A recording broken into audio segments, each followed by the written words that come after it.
Sebahagian besar ulama salafus saleh dan generasi awal umat Islam adalah terdiri daripada orang-orang fakir miskin.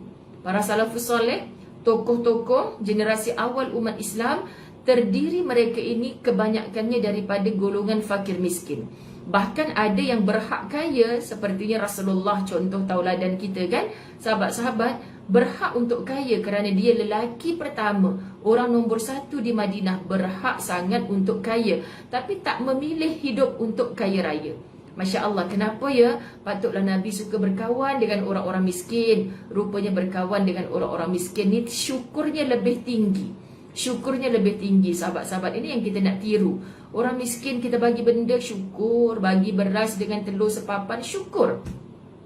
Ada orang kita bagi beras dengan telur sepapan, ayam tak ada ke? Daging batang pinang ada.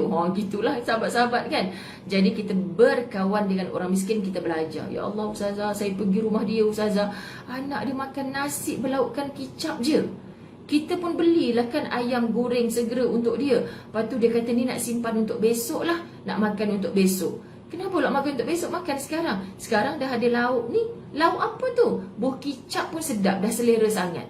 Ayam goreng ni untuk besok pula, sebab sehari makannya sekali je Ustazah.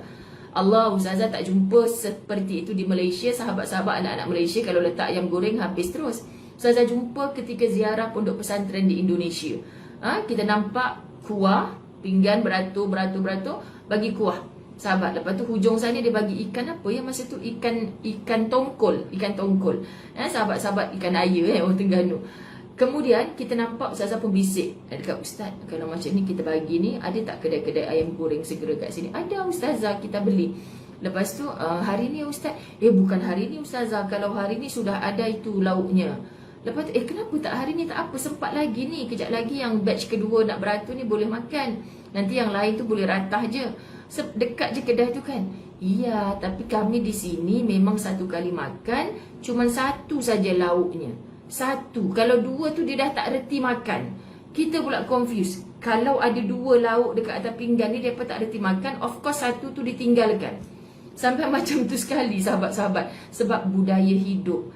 Mereka dah biasa hidup dengan cara macam tu. Allahu Rabbi. Sebab tu Ustazah balik Malaysia, ya Allah, apa lagi yang aku rasa tak cukup ni? Bahkan semua ada dah atas meja ni, masih nak rasa tak cukup. Kita balik, kita insaf sekejap. Okay, sahabat-sahabat dirahmati Allah. Baik, mereka tidak memiliki harta yang banyak, rumah yang indah, kenderaan yang baik dan juga pengawal peribadi. Mereka tak ada bodyguard ni, tak ada. Yang kita duk berangan kan. Syoknya kalau hidup ada pembantu rumah, ada bodyguard. Bukan semua orang dapat merasai macam tu.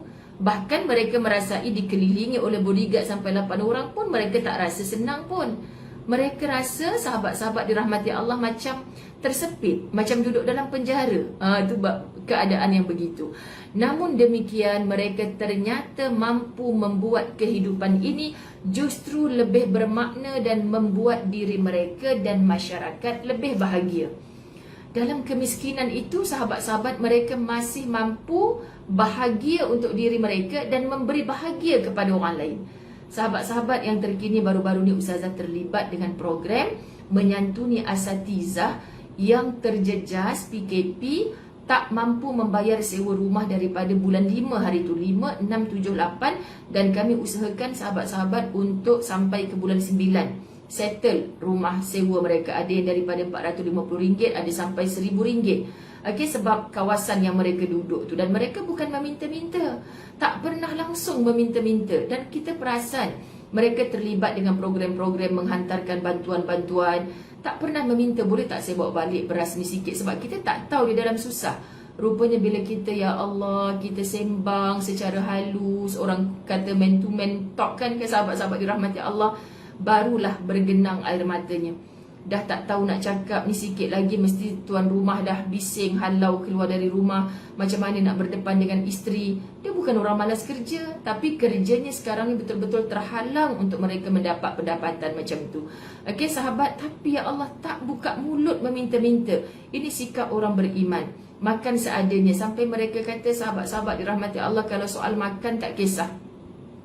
Dia biasa je kalau disuruh berlapar. Dia tak kisah pun kalau sehari makan hanya sekali. Yang penting anak-anak tu ada benda nak disuapkan. Dia tak kisah sahabat-sahabat dirahmati Allah. Tapi orang duduk di Lembah Kelang ni khususnya, kalau rumah sewa tak boleh bayar, tuan rumah yang kadang-kadang tak boleh nak bertolak ansur, yelah nak tolak ansur pun mungkin sebulan 2. Kalau dah sampai daripada bulan 5 hari tu, sahabat-sahabat, tak lama lagi nak masuk bulan 9, banyak lagi orang lain yang mampu untuk bayar. Kita tak nak kecam lah tuan rumah tu, mungkin dia pun ada masalah lain. Dia nak bayar bank pula dengan duit sewa rumah tu kan sahabat-sahabat. Jadi maknanya Allahu Akbar semua orang. Jadi bila Ustazah terlibat dengan program itu, sahabat-sahabat dirahmati Allah, syukur dan terima kasih mereka.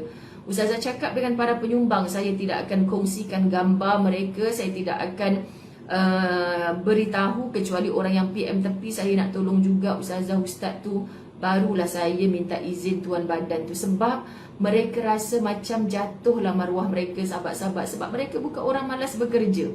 Faham Ustaz, saya faham. Allahu Akbar sahabat-sahabat, kesian.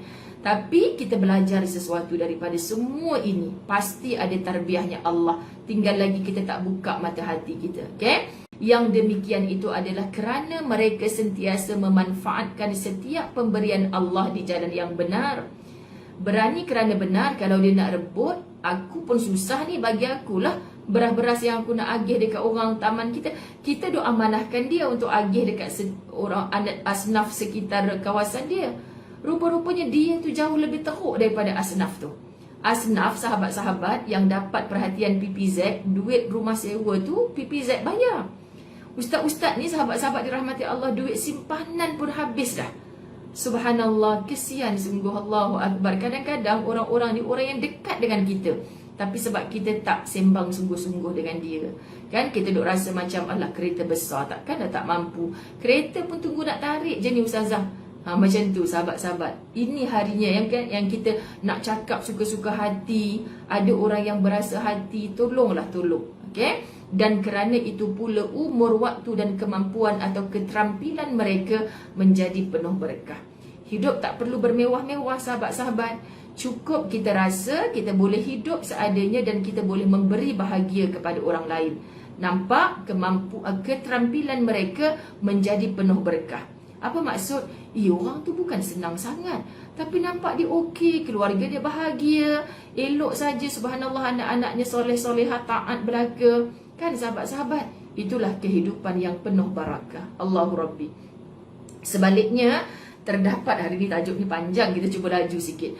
Sebaliknya, terdapat sekelompok manusia yang telah dikurniai Allah dengan berbagai jenis kenikmatan, berupa harta yang melimpah, anak yang ramai, dan nikmat yang lain. Banyak nikmat dia dapat, tetapi semua itu justru menyebabkan diri mereka sentiasa merasa penuh dengan penderitaan, kecemasan, kegelisahan.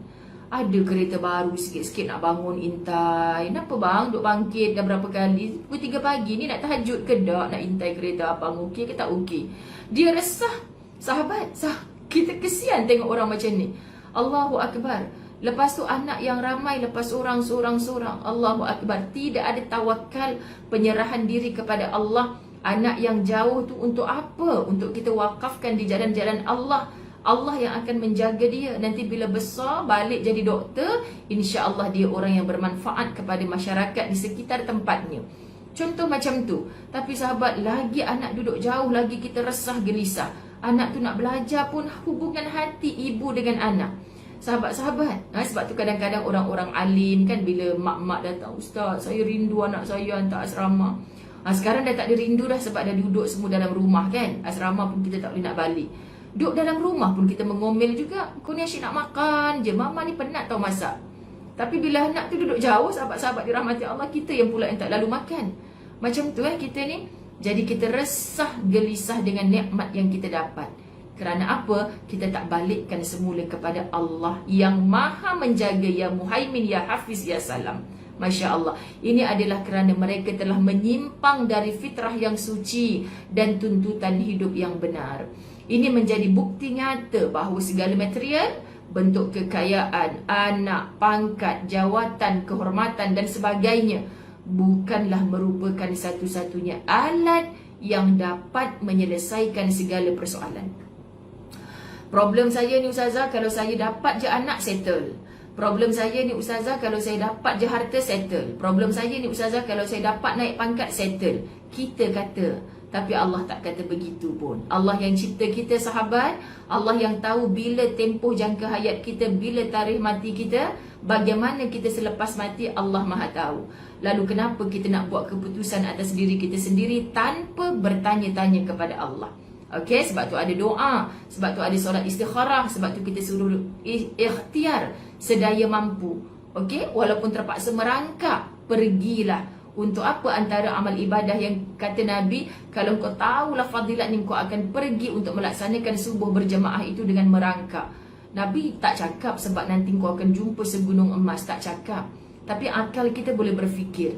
Maksudnya sahabat-sahabat dirahmati Allah, kalau kita jaga subuh, insya-Allah yang lain akan terjaga. Jaga sungguh-sungguhlah walaupun terpaksa merangkak untuk bersolat subuh secara berjemaah. Khusus orang lelaki yang mendengar, kita ternanti-nanti masjid surau dibuka, insya-Allah, amin. Semua kita mahu, bukan kita mahu dibeginikan sahabat. Okay, tetapi dalam pada kita nak putuskan rantaian COVID-19 ni, ada pakar-pakar yang telah menyebutkan kepada kita begini cara, begini cara. Jadi kita berserah kepada Allah, semoga Allah sentiasa melindungi kita.